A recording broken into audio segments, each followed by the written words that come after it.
Nama saya Muhammad Gibran Gadi Abistaliu, NPM 23120111484. Saya akan menjawab pertanyaan nomor 1, yaitu sebutkan unsur-unsur yang terdapat dalam pengertian filsafat sebagai ilmu pengetahuan.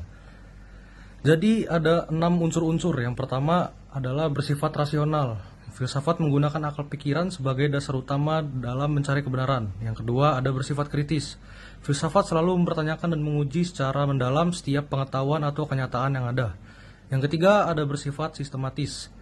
Pemikiran filsafat disusun secara teratur, logis, dan saling berkaitan. Yang keempat ada bersifat metodis. Filsafat menggunakan cara atau metode tertentu dalam memperoleh pengetahuan. Yang kelima ada bersifat universal. Filsafat membahas hakikat suatu secara luas dan mendasar, tidak terbatas pada objek tertentu saja. Yang keenam ada mencari hakikat kebenaran. Tujuan filsafat adalah menemukan kebenaran yang paling mendasar mengenai manusia, dunia, dan kehidupan. Sekian dari saya. Soal nomor 2 tentang menelusuri tentang mana benar antara kawin atau tidak kawin menurut filsafat. Menurut filsafat yang kami telusuri, kawin atau tidak kawin itu sama benar. Karena kawin benar jika dijalankan sesuai nilai tanggung jawab dan memberi kebaikan. Tidak kawin juga benar jika dipilih secara sadar dan tetap menjaga etika serta tidak merugikan diri dan orang lain. Kerjasama dinilai baik karena berlandaskan etikat baik dan tidak melanggar norma atau hukum dan menghormati keadilan.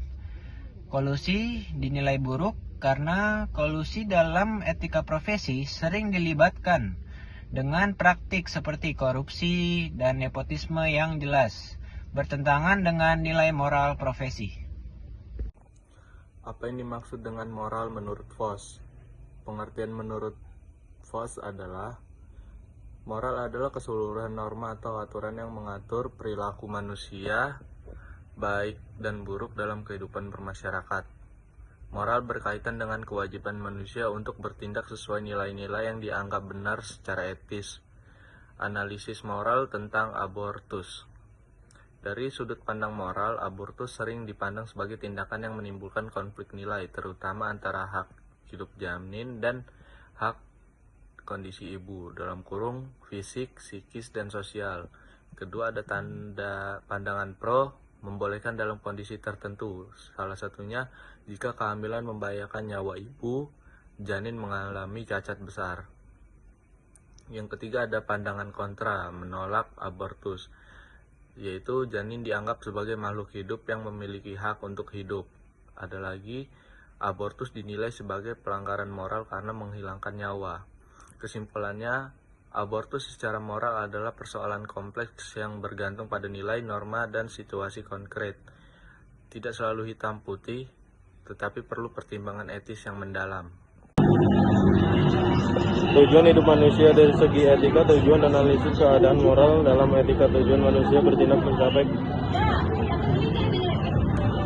kebaikan tertinggi, seperti kebahagiaan, kesejahteraan, kesempurnaan hidup.